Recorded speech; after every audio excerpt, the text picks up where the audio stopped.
Aksi pencurian sepeda motor terjadi di sebuah rumah kos di Kota Semarang, Jawa Tengah. Dalam aksinya pelaku menggasak satu unit sepeda motor sport milik penghuni kos.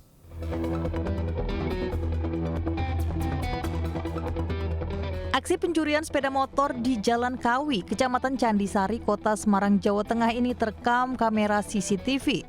Dua pelaku yang berboncengan sepeda motor mendatangi rumah kos incarannya. Satu pelaku menunggu di luar, sementara pelaku lain masuk teras rumah dan menggasak satu unit sepeda motor jenis sport yang terparkir di teras rumah. Peristiwa pencurian baru diketahui Jumat pagi saat korban hendak berangkat kerja dan mendapati sepeda motornya sudah raib. Setengah 8 kurang, itu motor udah nggak ada. Terus tadi saya langsung komunikasi ke pemilik kos, Mas Naren, buat make sure CCTV. Di CCTV itu terpantau jam sekitar 4.30 dan motornya memang benar dicuri sama dua orang. Saat ini masih ditangani oleh Polsek dan akan kita lidik untuk hasilnya menyusul. Hasil penyelidikan sementara pelaku berapa orang? Dari CCTV-nya terpantau 2 orang. Pihak polisian pun mengimbau masyarakat lebih waspada dan diimbau untuk memasang pengaman ganda pada kendaraannya. Dari Semarang, Jawa Tengah, Kristadi, Ainis melaporkan. Aksi bajing loncat mencuri barang bekas dari truk yang sedang melintas di Simpang Kim, Kota Medan, Sumatera Utara terekam video amatir. Para pelaku sopir mengaku resah lantaran aksi bajing loncat ini kian marak terjadi di Kota Medan.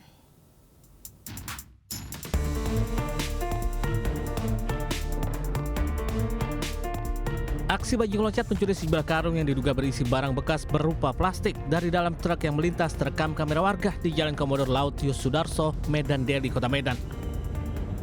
Dua pelaku memanfaatkan truk yang melaju pelan dan naik ke atas truk, kemudian berhasil mencuri sejumlah karung berulang kali.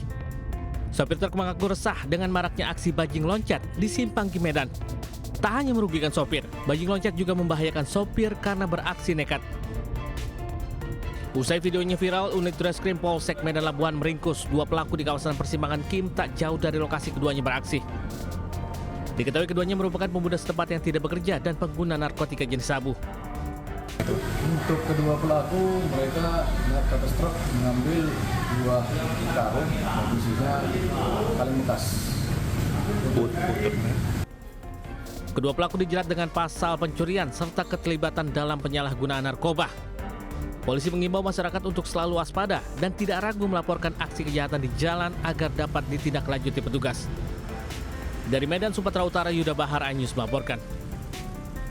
Pemirsa, seorang satpam tega melakukan aksi pencabulan terhadap sejumlah anak laki-laki di kawasan Jalan Duta Buntu, Kebonjeruk, Jakarta Barat.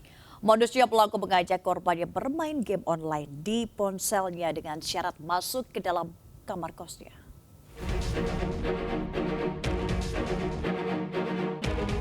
Warga Jalan Duta Buntu, Duri Kepa, Kebonjeruk, Jakarta Barat mengamankan FR, salah satu penghuni kos, lantaran melakukan aksi pencabulan terhadap sejumlah anak lelaki di sekitar permukiman warga. Aksi pencabulan diketahui warga setelah salah satu korban memberitahu ke orang tuanya usai dicabuli pelaku. Usai ditelusuri, ternyata ada 3 anak lelaki yang telah menjadi korban aksi cabul pelaku.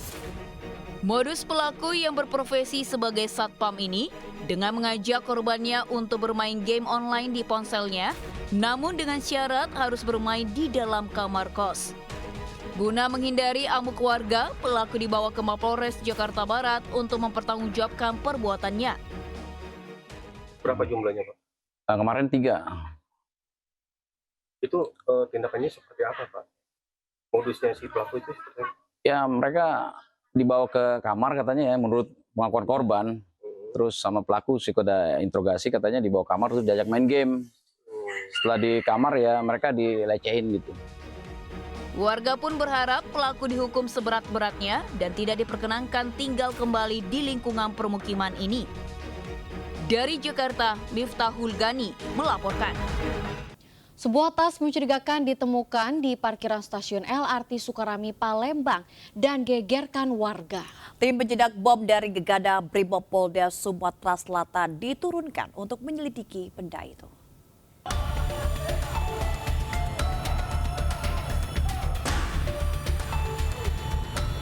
Tim penjinak dari Gegana Brimob Polda Sumatera Selatan meledakkan benda berupa tas ransel yang mencurigakan. Salah satu personel berpakaian pelindung lengkap terlihat mendekati benda tersebut guna memastikan isi yang ada di dalam tas. Setelah diperiksa ternyata ransel berisi pakaian bayi. Tas itu dievakuasi untuk pemeriksaan lebih lanjut di Polsek Sukarami, Palembang. Penemuan tas hitam itu sempat menggegerkan warga di stasiun LRT Sukarami, Palembang. Ransel hitam tersebut diletakkan di lokasi parkiran khusus kendaraan karyawan LRT. Khawatir berisi bahan peledak, warga melaporkan ke polisi. Petugas Papua KI. Nah, dia mau pakai mobil, lihat ada tas, langsung dia melapor ke satpam, ke anggota saya. Soalnya tas itu posisinya di mana, Pak? Tetap di situ, masih di situ posisi. Apa itu? Tempat area parkir mobil. Tempat umum bukan? Bukan, khusus untuk parkir mobil, ya, mobil karyawan. Tasnya seperti apa, Pak? Tasnya warna hitam, ransel. Untuk keamanan, Gegana Brimob Polda Sumatera Selatan sempat menutup jalan hingga sebabkan kemacetan panjang. Polisi masih menyelidiki siapa pemilik tas tersebut. Dari Palembang, Sumatera Selatan, Firdaus Ainis melaporkan. Pemirsa, kapal motor milik nelayan yang sedang bersandar di tempat pelelangan ikan Brondong, Kabupaten Lamongan, Jawa Timur, tiba-tiba terbakar. Diduga kebakaran tersebut akibat arus pendek listrik yang terjadi di dalam kapal.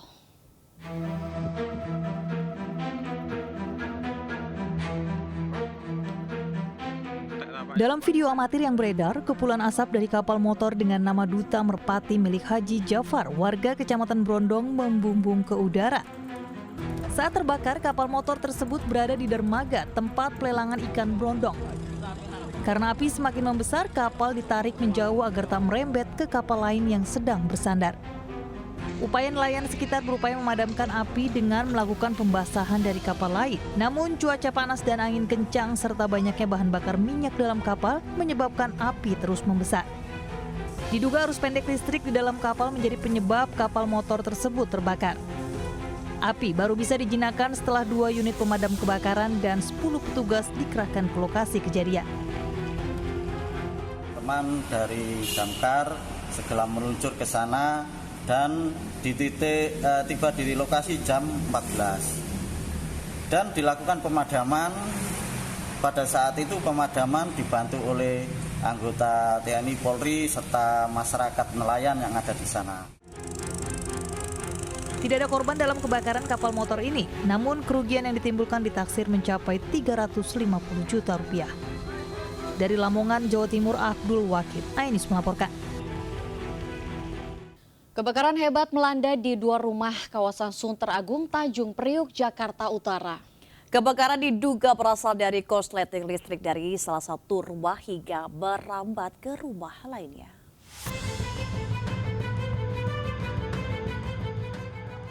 Kobaran api dengan cepat melahap habis 2 rumah semi permanen di tengah permukiman padat penduduk.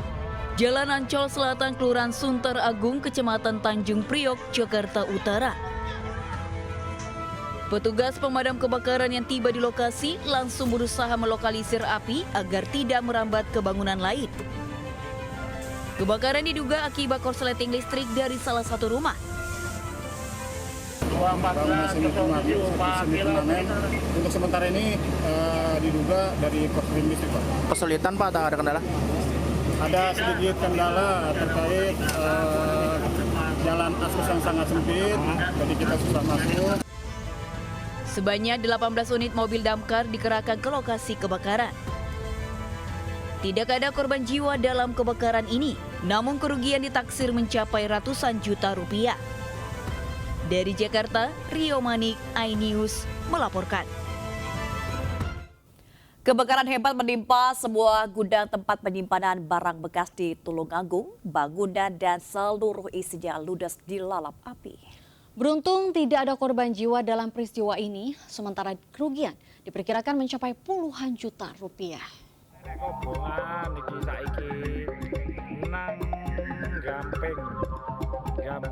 Kebakaran melanda gudang tempat jual beli dan penyimpanan barang bekas milik Yeni Yulandari yang berada di Desa Gamping, Kecamatan Campur Darat, Tulungagung ini Sabtu sore.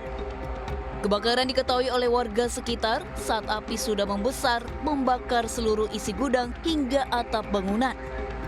Beruntung saat kebakaran, gudang dalam kondisi kosong dan seluruh karyawan gudang baru saja pulang. 2 unit mobil pemadam kebakaran dan 2 truk penyuplai air milik Dinas Pemadam Kebakaran dan Penyelamatan Tulungagung dikerahkan ke lokasi untuk mengendalikan kebakaran. Api baru dapat dipadamkan setelah petugas melakukan pembasahan sekitar 1 jam. Terbakar hari ini adalah tumpukan barang-barang bekas. Kebetulan ini adalah gudang perosokan. Kronologinya seperti apa, Dan? Sekitar tadi kurang lebih jam 4 lebih sekitar jam 4.15 ada warga masyarakat yang mendengar ada seperti letupan. Ternyata itu adalah barang-barang yang terbakar. Tidak ada korban jiwa dalam peristiwa ini. Sementara untuk penyebab kebakaran masih dalam penyelidikan pihak kepolisian. Dari Tulungagung, Jawa Timur, Anang Agus Faisal, iNews melaporkan. Diduga berkendara dalam keadaan mabuk, pengendara motor menabrak truk pengangkut kelapa yang sedang parkir di Jalan Mandor Iren, Sunter Agung, Jakarta Utara. Pemotor langsung dilarikan ke rumah sakit untuk mendapat penanganan medis. Pemotor yang belum diketahui identitasnya ini tergeletak bersimbah darah usai menabrak bagian belakang truk yang sedang parkir di Jalan Mandor Iren, Sunter Agung, Kecamatan Tanjung Priok, Jakarta Utara. Diduga pemotor berkendara dalam keadaan mabuk hingga tak bisa menguasai laju kendaraan. Petugas Satlantas Polres Jakarta Utara yang tiba di lokasi langsung melakukan olah TKP dan meminta keterangan sejumlah saksi. Saat kejadian, pengemudi diketahui memarkirkan truknya karena tengah menurunkan kelapa. Awalnya mobil lagi parkir, nurunin kelapa, tiba-tiba dalam motor dari sana kencang, mungkin posisinya dalam keadaan mabuk, gitu. Jadi nabrak mobil yang sudah selesai nurunin kelapa. Selanjutnya pemotor langsung dievakuasi ke rumah sakit untuk penanganan lebih lanjut. Kasus kecelakaan ini ditangani petugas Satlantas Polres Metro Jakarta Utara. Dari Jakarta, Rio Manik, iNews melaporkan. Pemirsa, hujan deras disertai angin kencang melanda kota Depok, Jawa Barat Sabtu sore. Akibatnya pohon besar jenis trem besi tumbang. Tak hanya itu, hujan juga menyebabkan banjir di ruas Jalan Raya Margonda. Kemacetan panjang lalu lintas pun tak terhindarkan.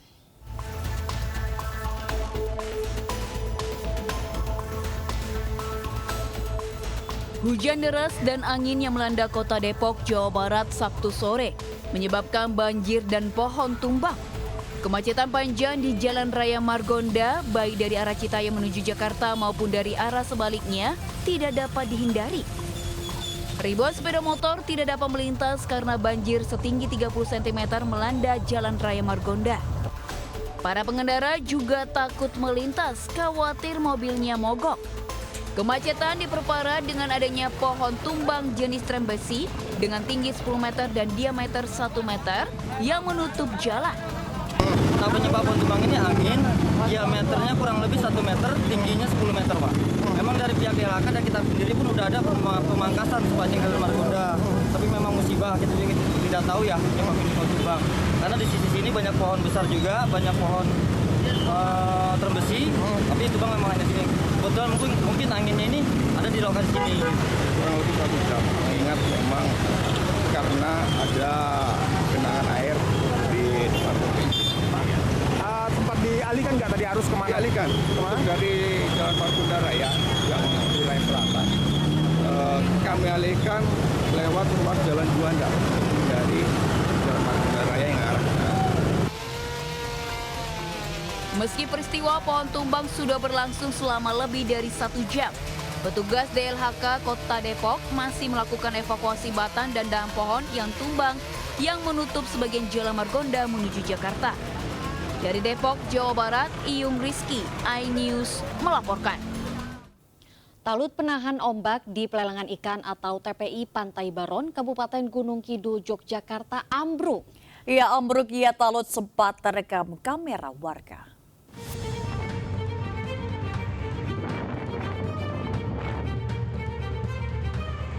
Seperti inilah detik-detik ambruknya talut tempat pelelangan ikan di perkampungan nelayan Pantai Baron yang terekam oleh kamera ponsel warga. Bangunan talut sepanjang 20 meter tiba-tiba saja ambruk. Beruntung saat kejadian ambruknya talut ini tidak ada aktivitas warga maupun nelayan di sekitar lokasi hingga tidak menimbulkan korban jiwa. Saat ambruk, talut mengenai sebuah pipa pralon serta kabel listrik mesin penyedot air hingga mengganggu ketersediaan air bersih untuk warga. Selain itu, ambruknya talut penahan ombak tersebut mengancam bangunan tempat pelelangan ikan di Pantai Baron Tanjung Sari jika terjadi ombak besar. TPI ini terancam seperti itu, hingga penyebabnya adalah gelombang tinggi yang terjadi beberapa hari kemarin. Nanti BPD apakah akan memperbaiki atau seperti apa dalam waktu dekat? Sementara waktu dekat ini kami akan menghadapi Pak Sekda untuk nanti pembenaran dan kemudian dilanjut. Kejadiannya kapan nih Pak? Kejadian tadi pagi sekitar 7.30. BPBD mengimbau kepada warga yang berada di sekitar pantai untuk senantiasa hati-hati dan waspada, terutama saat gelombang tinggi. Di lokasi juga dipasang garis polisi agar warga tidak mendekat karena berbahaya. Dari Gunung Kidul, Yogyakarta, Ismaya Wibowo melaporkan. Pemirsa, ribuan ikan di Sungai Batang Kapocong di Nagari Sungai Asam Kecamatan 2x11 Endam Melingkung, Kabupaten Padang Pariaman, Sumatera Barat mati secara mendadak. Penyebab kematian ikan masih diselidiki oleh Dinas Perikanan Kabupaten Padang Pariaman dengan mengambil sampel ikan mati dan air.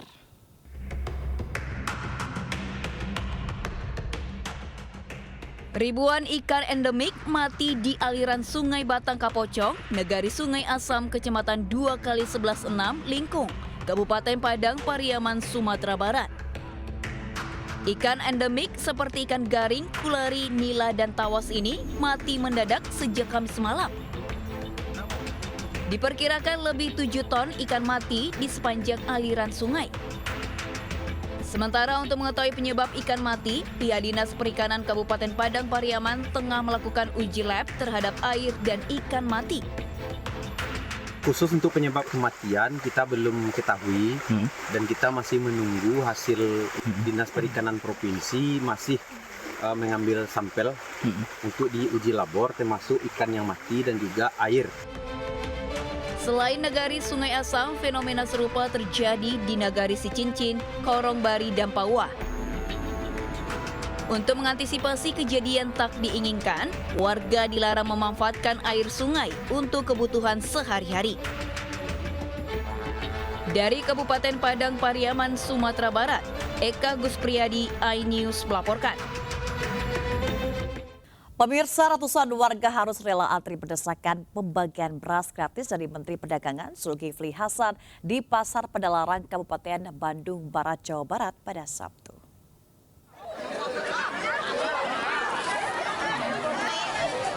Ratusan warga termasuk pedagang hingga tukang ojek antri berdesakan di depan Pasar Padalarang, Kabupaten Bandung Barat. Sejumlah lansia dan emak-emak yang membawa anak ikut rela berdesakan dan antri lebih dari 1 jam untuk mendapatkan beras gratis yang langsung diberikan Menteri Perdagangan Zulkifli Hasan. Beras stabilisasi pasokan dan harga pangan SPHP dari Bulog yang dibagikan ini seberat 5 kg atau satu kemasan biasanya dijual seharga Rp54.500. Warga tentu saja sangat antusias mendapat pembagian beras gratis ini. Meski saat ini harga beras cenderung stabil antara 11 hingga Rp13.000 per kilogram.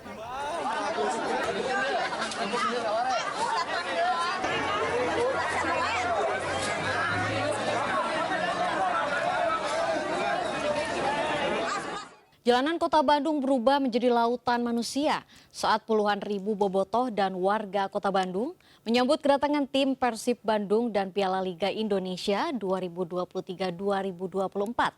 Warga pun larut dalam euforia juara yang telah dinantikan selama 10 tahun.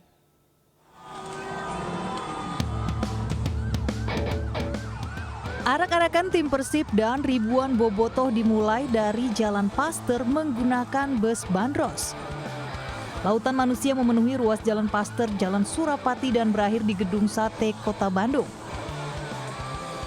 Warga yang dilintasi rombongan tim Persib tampak menyambut meriah dengan melambaikan tangan dan sesekali bersorak juara sambil memanggil nama pemain Persib Bandung.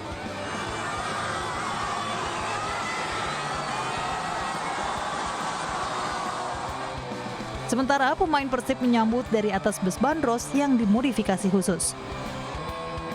Konvoi pun mendapat pengawalan dan pengamanan polisian yang disiagakan di setiap jalur yang dilintasi rombongan tim Persib.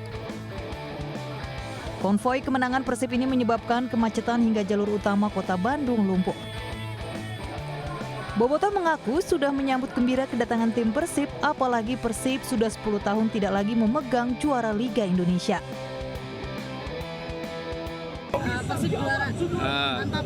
Ini kenapa nih hujan-hujanan datang ke sini, Bu? Demi Persib, saya dari Cirebon. Dari Cirebon. Emang sengaja mau datang ke sini? Sengaja datang ke sini. Udah nazar kalau Persib datang, nanti saya dari Cirebon datang ke Bandung. Puncak perayaan kemenangan Persib Bandung diadakan di depan Gedung Sate. Di sana, para pemain Persib diarak dengan tandu berbentuk harimau. Sebelumnya Persib menjadi juara Liga 1 Indonesia tahun 2023-2024 setelah membungkam Madura United dengan agregat 6-1.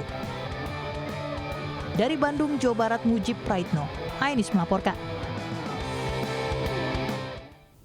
Pemirsa, guna meningkatkan jumlah kunjungan wisatawan, khususnya wisatawan lokal di 5 destinasi pariwisata super prioritas, Kementerian Pariwisata dan Ekonomi Kreatif menggelar Wonderspace by Wonderful Indonesia. Gelaran Wonderspace by Wonderful Indonesia menampilkan suasana berpetualang di 5 destinasi super prioritas melalui video mapping di ruang publik Stasiun MRT Bundaran HI sepanjang bulan Juni 2024.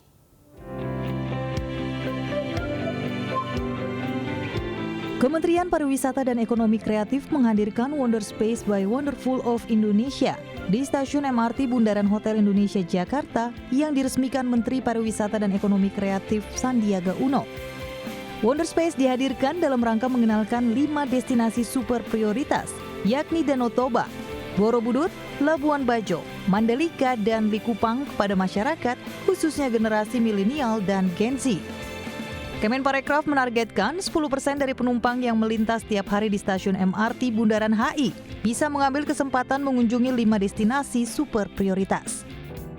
Kalau lebih banyak MRT station juga bisa menginisiasi sehingga total 100.000 ridership yang tiap hari naik di MRT ini bisa memutuskan untuk berlibur di Indonesia aja. Ini akan sangat baik bagi ekonomi kita. Seneng sih, happy bisa datang ke sini, bisa ngeliat-ngeliat, seru deh. Sama, seneng banget di ruang publik ada tempat yang free, terus keren, jadi bagus pokoknya. Wonderspace by Wonderful Indonesia sendiri akan berlangsung selama 30 hari hingga 30 Juni 2024 di area Indonesia 1, Stasiun MRT Bundaran HI dan dapat dinikmati secara gratis. Dari Jakarta, Steven Patinama, Ainis melaporkan. Kebijakan membeli gas LPG 3,5 kg menggunakan KTP resmi diberlakukan mulai 1 Juni kemarin. Namun sejumlah agen dan pangkalan gas masih belum melayani pembelian dengan menunjukkan KTP. Pemirsa, pemerintah melalui Kementerian ESDM dan juga Pertamina resmi memberlakukan kebijakan soal pembelian gas 3 kg LPG bersubsidi yang dibeli menggunakan pendaftaran melalui kartu tanda penduduk. Menuai banyak pro kontra, jelas ini sangat amat disoroti oleh sejumlah masyarakat karena masih dianggap rumit. Namun untuk menggali keterangan lebih lanjut dari pihak agen dan pangkalan sudah bergabung bersama kami salah satu penjual gas LPG di kawasan Jakarta. Hari ini di pangkalan gas Bapak ini sudah mulai menerapkan kebijakan untuk beli gas pakai KTP nggak sih? Kalau diterapkan sih belum ya, cuman dari pemerintah. Memang sih kita dengarnya dari media sih Mas, dari media bahwa untuk membeli gas LPG 3 kg itu pakai KTP. Kalau saya sendiri sebagai penjual begini Mas, soalnya kan banyak masyarakat yang beli gas sendiri itu buat dijual lagi. Jadi kayaknya mungkin kalau misalkan pakai persyaratan dengan KTP kayaknya mungkin terlalu ribet ya. Mungkin diperbanyak kayak gitu Mas. Mungkin yang lebih diperhatikan lagi sebenarnya sih mafia-mafia yang itu, yang istilahnya apa ya, penumpuk gasan kayak gitu Mas, jadi lebih susah kayak gitu Mas. Faktanya hingga saat ini masih banyak sekali pangkalan dan juga agen gas yang masih belum diarahkan untuk membawa ataupun menerapkan kebijakan soal pembelian gas LPG 3 kilo dengan KTP. Dari Jakarta, Syahreza Zanski, Yudi Richard, Latifah, iNews melaporkan. Pemirsa, kader Partai Perindo, Forista Handayanto meramaikan bursa bakal calon wakil Bupati Sleman. Wakil Ketua DPW Partai Perindo DI Yogyakarta, bidang organisasi, kaderisasi, dan keanggotaan ini mendaftarkan diri ke PDI Perjuangan. Ketua Barisan Penjaga Partai Perindo Daerah Istimewa Yogyakarta, Forista Handayanto, mendaftarkan diri sebagai bakal calon wakil Bupati Sleman ke PDIP. Wakil Ketua DPW Partai Perindo DI Yogyakarta bidang organisasi, kaderisasi, dan keanggotaan ini sudah melakukan pengembalian formulir pendaftaran di DPC PDI Perjuangan Sleman. Tentunya program-program kerja saya adalah untuk mensejahterakan masyarakat Sleman, khususnya melalui UMKM modern, dan juga kita akan mencoba mendorong Sleman untuk menjadi kota industri juga, sehingga diharapkan nanti serapan tenaga kerja itu akan semakin besar peluangnya di wilayah Sleman. Sudah kami terima. Kemudian hal ini akan kita laporkan kepada DPP partai melalui DPD partai. Tentunya nanti akan ada catatan-catatan. Dan catatan ini yang menilai adalah DPP partai. Sebelum berkiprah di dunia politik, Forista Handayanto dikenal sebagai seorang pengacara dengan jam terbang cukup tinggi dan juga aktif di kepengurusan Partai Perindo Yogyakarta. Dari Sleman DIY, Budi Utomo, iNews melaporkan. Pemirsa, tak kalah dengan para pria, seorang wanita di Kabupaten Jombang, Jawa Timur juga antusias berburu berkah menjelang Hari Raya Idul Adha. Ya, sejak beberapa bulan lalu Rita Yunita telah membeli puluhan ekor kambing untuk digemukkan dan dijual di Hari Raya Kurban.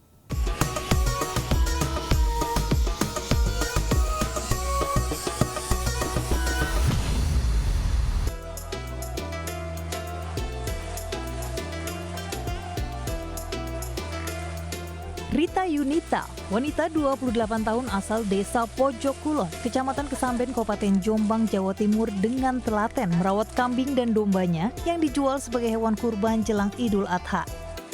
Rita memanfaatkan halaman rumahnya yang kosong dan membuat kandang kambing. Ia membeli dan merawat puluhan ekor kambing dan domba berbagai jenis setiap jelang Idul Adha. Kambing Etawa menjadi favorit para pelanggannya. Etawa betina pun memberikan penghasilan tambahan karena susunya bisa diperah dan dijual setiap harinya. Hasil penjualan kambing ini pun cukup menguntungkan. Dari 43 ekor kambing yang dirawat, 2 minggu jelang Idul Adha, Rita sudah menjual 15 ekor. Tak hanya menanti pembeli di rumah, Rita juga aktif memasarkan kambingnya melalui media sosial dengan harga mulai 3 juta hingga 6 juta rupiah. Kita punya 3 jenis Mas, yang pertama itu jenis Etawa, domba, dan bot. Cuma yang menjadi favoritnya konsumen kami, pelanggan kami itu yang jenis Etawa. Kenapa Pak? Mungkin karena lebih menarik, terus strukturnya lebih gede, terus lebih murah juga gitu. Umum di kalangan masyarakat sinilah. Jenis Etawa, kambing Etawa. Kok beli yang Etawa, kenapa Pak? Oh iya, lebih bagus Mas. Dagingnya itu banyak. Emangnya udah langganan di sini Pak? Iya, langganan Mas. Pokoknya ben besar beli sini Mas. Rita mengaku Lebaran Haji tahun ini pendapatannya meningkat drastis. Tak hanya dari Jombang, pembeli datang dari Nganjuk juga Kediri. Rita optimis seluruh kambing yang dibesarkan dan dirawatnya bisa terjual habis saat Hari Raya Idul Adha nanti. Dari Jombang, Jawa Timur, Muhtar Bagus, iNews melaporkan. Ya pemirsa dan juga Aulina, ini jelang Idul Adha atau musim kurban, pesanan pisang potong meningkat di Pandi Besi, Kecamatan Tabanan. Ya pemirsa dan juga Megan, ya, tak hanya datang dari Bondowoso, pesanan juga datang dari sejumlah daerah hingga Kalimantan.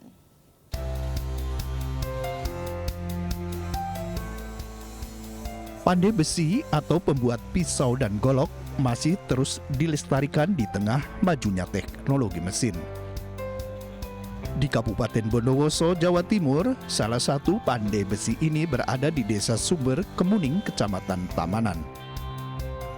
Setiap hari para perajin terlihat sibuk membuat bermacam peralatan.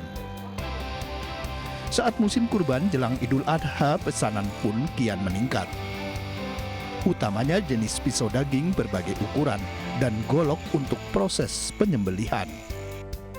Pembuatan pisau dan golok ini tidaklah mudah, mulai dari pembentukan awal dengan cara dibakar dan ditempa hingga terlihat model yang diinginkan.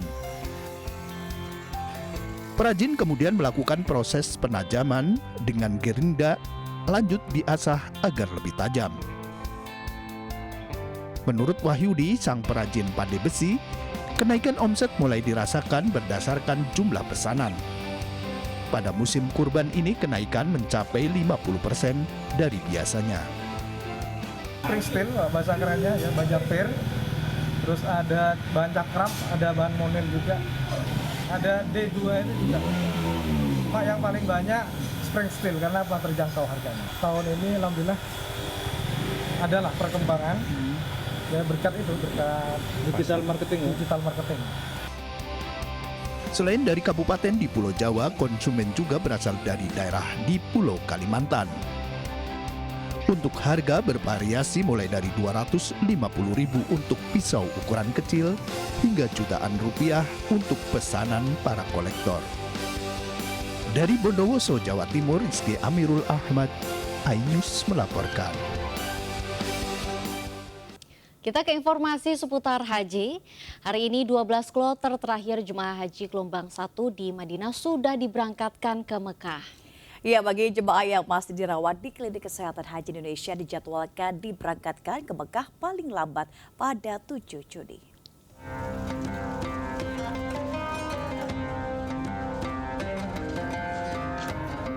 Sebanyak 12 kloter yang terdiri dari 4.743 jemaah haji Indonesia gelombang 1 Sabtu 1 Juni diberangkatkan dari Madinah menuju Mekah. Kloter PPN 07 Kota Tarakan dan Sub 45 Kabupaten Gresik adalah dua kloter terakhir yang diberangkatkan setelah mengambil mikot di Masjid Bir Ali sekitar pukul 9 pagi waktu Arab Saudi. Hari ini tanggal 1 Juni 2024, ini merupakan kloter terakhir, ada dua kloter SUB 45 dan BPN 7.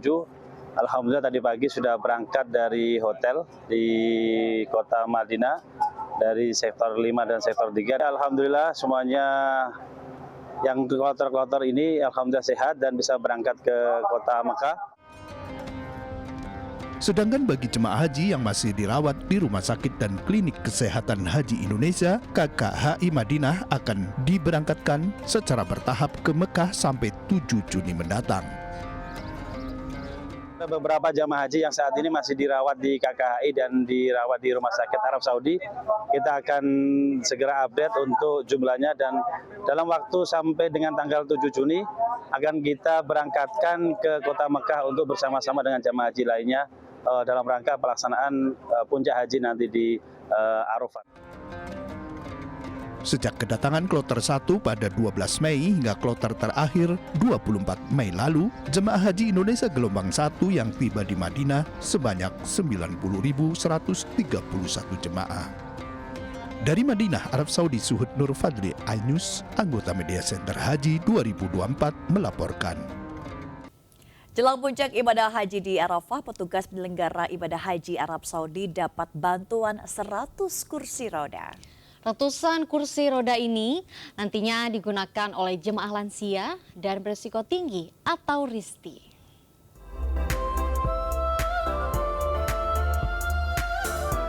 Dalam rangka mendukung program haji ramah lansia, petugas penyelenggara ibadah haji PPIH Arab Saudi menerima kiriman 100 kursi roda dari pusat.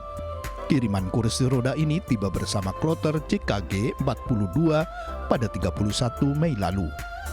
Usai dicek kelengkapannya, 100 kursi roda tersebut langsung diberangkatkan menggunakan truk menuju ke Mekah untuk didistribusikan ke sektor yang membutuhkan. Ya, rencananya kursi roda itu dalam rangka untuk mensukseskan program haji ramah lansia, ya, di mana akan digunakan pada saat operasional Armusna. Ya, tentunya di situ pasti kita akan banyak membutuhkan kursi roda untuk membantu para lansia. Dengan tambahan 100 kursi roda ini, PPIH Arab Saudi bertekad meningkatkan kenyamanan dan kemudahan bagi jemaah lansia agar dapat menjalankan ibadah haji dengan lancar, terutama saat puncak penyelenggaraan ibadah haji di Arafah, Musdalifah, dan Mina. Dari Jeddah, Arab Saudi, Suhud Nur Fadli Anyus, anggota Media Center Haji 2024 melaporkan. Ya pemirsa dan juga Mega mungkin punya hobi untuk tanaman hias. Nah ini kita informasinya ada hobi tanaman hias tapi lahan terbatas. Nah Anda bisa mencoba seni terarium.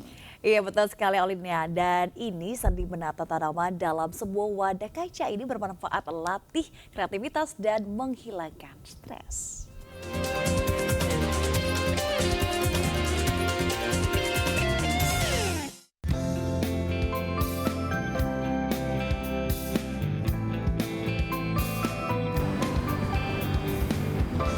Halo pemirsa, bagi sebagian orang, menanam tanaman adalah menjadi sebuah hobi.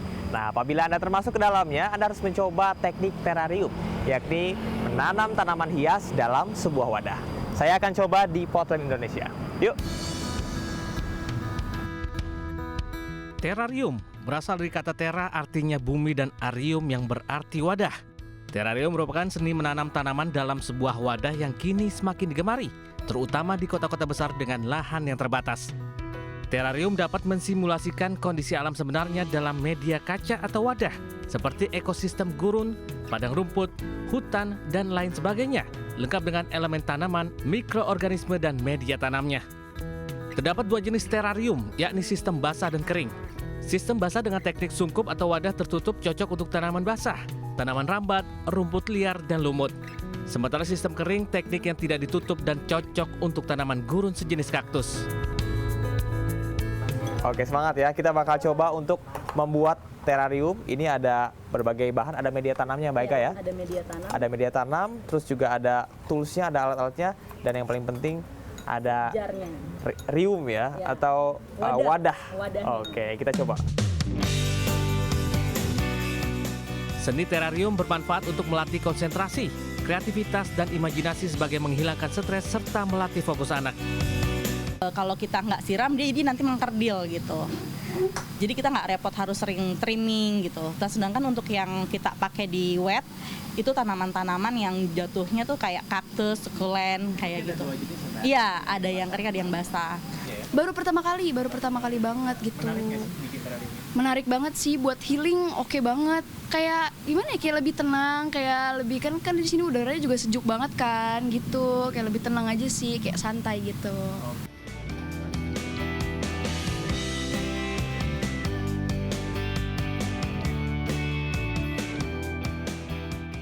Nah, pemirsa, ini dia nih hasil terarium saya. Lumayan kan? Ternyata nggak gampang ya bikin terarium. Perlu ketelitian, kesabaran, dan yang pasti kreativitas. Dan ternyata terarium ini berfungsi untuk self-healing dan juga untuk menghilangkan penat.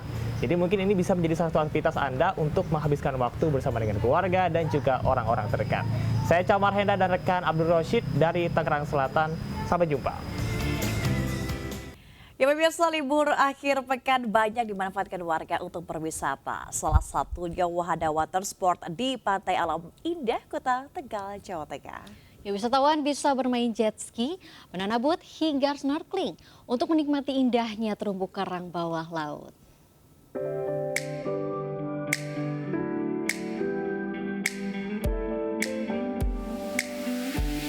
Warga Kota Tegal, Jawa Tengah kini bisa menikmati keseruan bermain jet ski di Pantai Alam Indah Tegal. Bagi wisatawan pemula yang ingin menjajal keseruan jet ski, ada pemandu yang akan mengarahkan hingga bisa mengoperasikan sendiri. Selain jet ski, terdapat juga banana boat yang bisa dinikmati bersama teman-teman. Juga ada snorkeling, menikmati indahnya terumbu karang di perairan Karangjeruk tanpa harus menyelam. Tak hanya dikunjungi turis lokal, keindahan Pantai Alam Indah Kota Tegal ini juga menyedot perhatian wisatawan mancanegara. Di sini baru 1 malam kita sini sudah rencana 1-2 hari, tapi aku lihat aku senang sini. Kita bisa ada menyewakan, ada jet ski, ada 4 jet ski, ada banana boat, itu yang bentuknya U-boat, ada juga speedboat, itu bisa snorkeling ke Karang Jeruk. Untuk tiket masuk ke kawasan Pantai Alam Indah Kota Tegal, pengunjung cukup membayar tiket Rp5.000 hingga Rp10.000. Sedangkan tarif sewa jet ski mulai Rp200.000. Wahana wisata baru water sport di Pantai Alam Indah Tegal ini diharapkan menambah kunjungan wisatawan domestik maupun mancanegara. Dari Tegal, Jawa Tengah, Unibar, Ainis melaporkan. Semasa piknik kembali digelar di lapangan Banteng, Jakarta Pusat. Digelar hingga 2 Juni 2024, kegiatan yang masuk dalam Karisma Event Nusantara 2024 ini dikunjungi Wakil Menteri Pariwisata dan Ekonomi Kreatif, Angela Tanusudibyo. Wakil Menteri Pariwisata dan Ekonomi Kreatif Angela Tanusudibyo mengapresiasi acara semasa piknik yang diadakan di lapangan Banteng, Jakarta Pusat. Kegiatan yang masuk dalam Karisma Event Nusantara ini menghadirkan ratusan tenan dengan ragam produk UMKM. Kegiatan ini diyakini dapat menjadi pilihan alternatif wisata bagi masyarakat dan mampu menggerakkan sektor perekonomian. Luar biasa sekali kalau kita lihat di sini ada sekitar 200 UMKM ya, jadi kawan-kawan kalau ada di sekitar Jakarta dan sekitarnya atau lagi di Jakarta, kunjungi semasa piknik karena di sini ramai banget dan kalau kita suka dengan kegiatan luar ruang, ini adalah tempat yang terbaik gitu. Kegiatan semasa piknik akan berlangsung hingga 2 Juni 2024 dengan perkiraan perputaran ekonomi hingga 17 miliar rupiah. Dari Jakarta, Fakih Satrio, iNews melaporkan. Dokter Umplung, demikian pria pemilik nama Anton Budi Hermawan ini dikenal pasiennya. Predikat Dokter Umplung ini diberikan karena sang dokter tidak mematok harga, bahkan gratis untuk pasien yang kurang mampu yang datang untuk berobat ke kliniknya.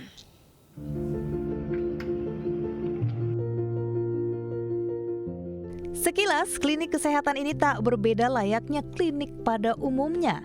Namun, klinik milik Dr. Anton Budi Hermawan di Perum Tunas Permata Desa Jetis, Kecamatan Baki, Kabupaten Sukoharjo, Jawa Tengah ini ternyata tidak memasang tarif, namun menyediakan umplung. Dr. Anton dikenal sebagai dokter umplung lantaran pasiennya dibebaskan dari tarif berobat. Apalagi bagi pasien warga berpenghasilan pas-pasan atau kurang mampu. Tak heran, pasien di klinik ini kebanyakan pedagang kaki lima, tukang parkir, pengemudi ojek online, dan tukang becak. Umplung atau kotak kardus ini berisikan uang pasien dari kalangan ekonomi tak mampu. Umplung akan dibongkar setahun sekali, kemudian dikembalikan ke warga kurang mampu dalam bentuk sembako. Hal ini dilakukan untuk mewujudkan cita-citanya dan kedua orang tua untuk membantu warga yang membutuhkan, terutama dalam hal pelayanan kesehatan. Di sini itu bebas, periksa di tempat saya itu bebas, terutama pasien-pasien umum ya, pasien-pasien umum itu bebas. Bebas itu maksudnya apa? Kalau datang, itu setelah saya periksa atau diperiksa dokter jaga, nanti dikasih obat, nah itu silakan diumplung kalau mau bayar. Mau masukkan berapa pun, 2.000, 5.000, 10.000, 20.000, terserah, bebas di situ. Ya, atau memang dia nggak punya duit, bilang saja langsung ke dokternya atau langsung ke mbaknya. Kami tidak bawa uang sama sekali. Oh, oke. Okay. Di sini nggak kita dipasang tarif semampu kita. Sakit apa? Kalau sakitnya apa? Kaki. Kadang kayak otot yang rangkau itu cepat sembuh. Nanti dikasih obat sama dokter Anton gitu. Keberadaan klinik dokter umplung ini pun mendapat tempat di hati masyarakat setempat karena warga terbantu di tengah mahalnya biaya berobat. Dari Sukoharjo, Jawa Tengah, Andi Kusuma, iNews melaporkan. Pemirsa, ratusan karyawan MNC Group di MNC Studios Kebonjeruk, Jakarta Barat kembali antusias mengikuti donor darah yang rutin digelar MNC Peduli. Bekerja sama dengan PMI Kota Depok, donor darah menjadi aksi untuk menjaga kesehatan dan menolong sesama.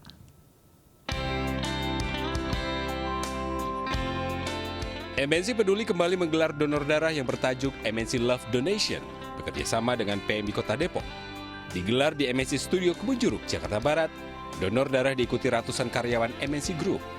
Kegiatan rutin ini digelar untuk membantu dan memberi manfaat bagi yang membutuhkan. Sama MNC Peduli itu kita sudah rutin ya, ini sudah jalan yang ke-3 tahun. Setiap tahunnya itu kita ada 4-5 kali kegiatan. Sudah cukup luar biasa, dari cuman pendaftar 200 sekarang sampai 300-350 peserta. Yang pertama kesehatan, soal kesehatan. Ditambah lagi memang kebutuhan badan yang selalu harus segar, selalu fit, dan itu perlu tiap 3 bulan sekali untuk disumbangkan. Kegiatan donor darah juga dilaksanakan untuk membantu memenuhi kebutuhan darah di Palang Merah Indonesia. Dari Jakarta, Nisa Sahib, Ade Supriyatna, iNews melaporkan. Pemirsa, gara-gara tidak terima ditegur untuk tidak merokok di dalam ruangan, seorang warga berhasil mengamuk, merusak dan menyerang warga di sebuah kafe di Uluwatu, Badung. Atas laporan pemilik kafe, petugas Polsek Kuta Selatan berhasil menangkap pelaku.